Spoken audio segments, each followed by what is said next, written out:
से बोलो देवघर वाले बाबा की।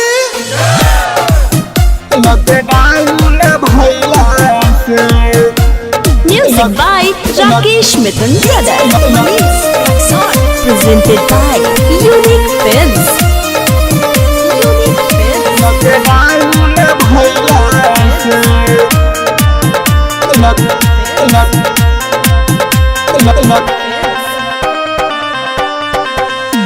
या कैसे चढ़ी जलवा हो लॉकडाउन भइला से। या कैसे चढ़ी जलवा हो लॉकडाउन भइला से।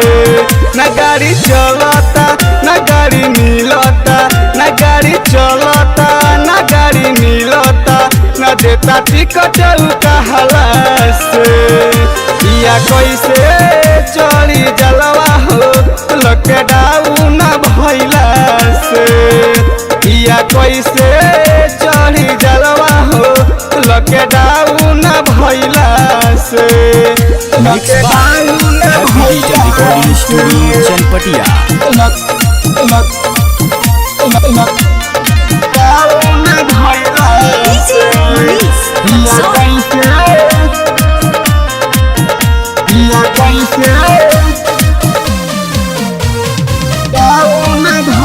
या देव घरवे चल के रही कहले हो,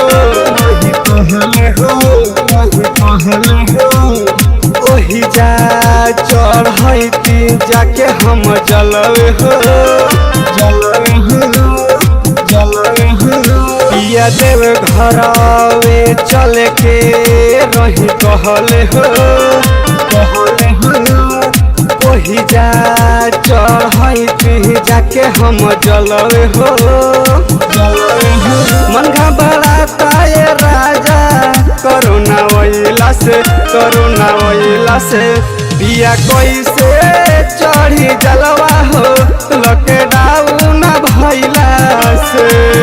पिया कैसे चढ़ी जलवा हो लॉकडाउन भइला से। लॉकडाउन भइला से।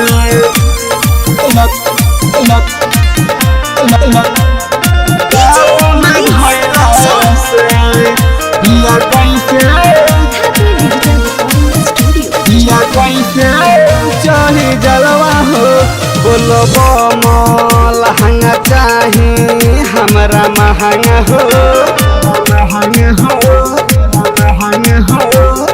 जिंदगी कट गइल तोहर बाहर हो। बोलबम लहंगा चाही हमरा महंगा हो। जिंदगी कट गइल तोहर बाहर हो। राजकिशोर चिलम लेवई हो छपरा से, छपरा से। गोलू कैसे चढ़ी जलवा हो लॉकडाउन भइला से।